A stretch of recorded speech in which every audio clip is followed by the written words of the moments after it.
ఈ రోజే డౌన్లోడ్ చేయండి, మీ ఫేవరెట్ షోస్ చూడండి. డాక్టర్ గారు, మరి ప్రకృతి వైద్య విధానం ప్రకారం మనం ఆహారం తీసుకునేటప్పుడు రోటి పచ్చళ్ళు లేదంటే ఇలాంటి పచ్చళ్ళు బాగా టేస్టీగా అనిపిస్తూ ఉంటాయి. సొరకాయ ఆవకాయని తయారు చేసుకునే విధానం ఏంటో ఒకసారి చూపిస్తారా?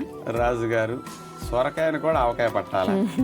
అంటేనమ్మా, మీరు పట్టే పద్ధతులు ఆవకాయ పడితే సొరకాయ బాధపడదు, కానీ సొరకాయని మన పద్ధతులు ఆవకాయ పడితే హాని ఉండదు, ఈజీగా తినగలరు. ఆవకాయల్లో వాడే ఆవపిండి, మెంతుపిండి, కొద్దిగా తేనె కలుపుతాం మనం, ఉప్పు లేని చప్పదాన్ని తిరిగి తీపి రాకుండా బాగుంటుంది. అందుకని అలాంటి హెల్దీ వేలో సొరకాయ ఆవకాయ ఎలా చేసుకోవాలో చూడండి.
ఇది మాత్రం అసలు నిలవ ఉండదు.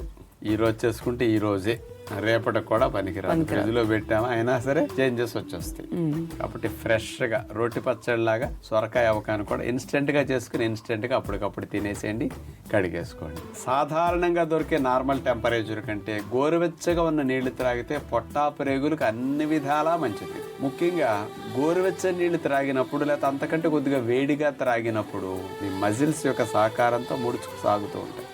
ఈ వేడి నీళ్లు గోరువెచ్చని నీళ్లు తాగేసరికి ఆ మజిల్స్ అన్ని చక్కగా వేడికి రిలాక్స్ అవుతాయి, వాటికి అలసట పోయి కొత్త ఊపు వస్తుంది. మళ్ళీ వేడి నీళ్ళ స్నానం చేస్తే మనం ఎంత ఫ్రెష్ గా హాయిగా అమ్మాయి అనిపిస్తుందో, బడలకి అంత ఎట్టా పోతుందో పొట్ట ప్రేగులకి కాస్త ముఖ్యంగా ఆ వేడి నీళ్లు తాగేసరికి అలాంటి ఉపశమనం కలుగుతుంది. పొట్టంచులముట ఉండే జిగురు పొరలవి కూడా ఈ మూమెంట్స్ పెరగటం వల్ల జిగురు ఉత్పత్తి కూడా ఆటోమేటిక్ గా పెరుగుతుంది. దీనివల్ల గ్యాస్ట్రిక్ సమస్యలు చాలా తగ్గుతాయి.